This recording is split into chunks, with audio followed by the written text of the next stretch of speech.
Hi అండి అందరికీ. ఈరోజైతే గిన్నెలైతే ఇలా చూస్తున్నాయి సింకులో అయితే. అవన్నీ త్వరగా క్లీన్ చేసేయాలి. ఎందుకంటే నేను ఇందులోనే చేపలు కూడా కడగాలి. మాకైతే ఇంకా ఓపెన్ ప్లేస్ అయితే లేదు, ఇంకా బయట ఎక్కడ తోముకోవడానికి గాని.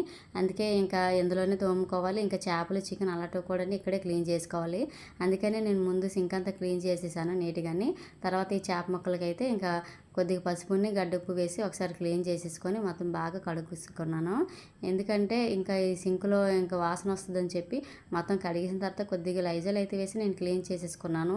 దీనికోసం అయితే అల్లం వెల్లుల్లి, అలాగే ఉల్లిపాయలు, ఇంకా ధనియాలు, అలాగే జీలకర్ర కూడా వేసుకొని మిక్సీ అయితే చేసుకున్నాను. ఇంకా అల్లం వెల్లుల్లి పేస్ట్ అది వేరే వేరేగా వేసుకునేంత టైం లేదు, ఇంకా త్వరగా చేసేద్దామని చెప్పి ఇలా అయితే నేను అన్నీ కలిపి మిక్సీ పెట్టేశాను.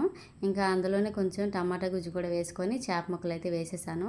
ఈరోజు అయితే మంగళవారం కాబట్టి తెచ్చేసుకున్నాము. రేపు మరి బుధవారం కదా, రేపు గురు పౌర్ణమి కూడా మరి తినం కదా, అందుకని ఈరోజే తెమ్మని చెప్పాను. ఇంకా ఈ రోజుకి సరిపడేటట్టే తెమ్మని చెప్పాను.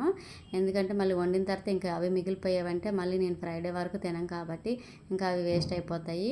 ఇది వండిన తర్వాత ఇంకా ఈ పొయ్యి ఇల్లు అన్నీ క్లీన్ చేసుకోవాలి. ఈరోజు మంగళవారం కాబట్టి ఇంకా పూజ పనులు ఏమీ లేవు. రేపు మార్నింగ్ లేసి అన్నీ చేసుకోవాలి.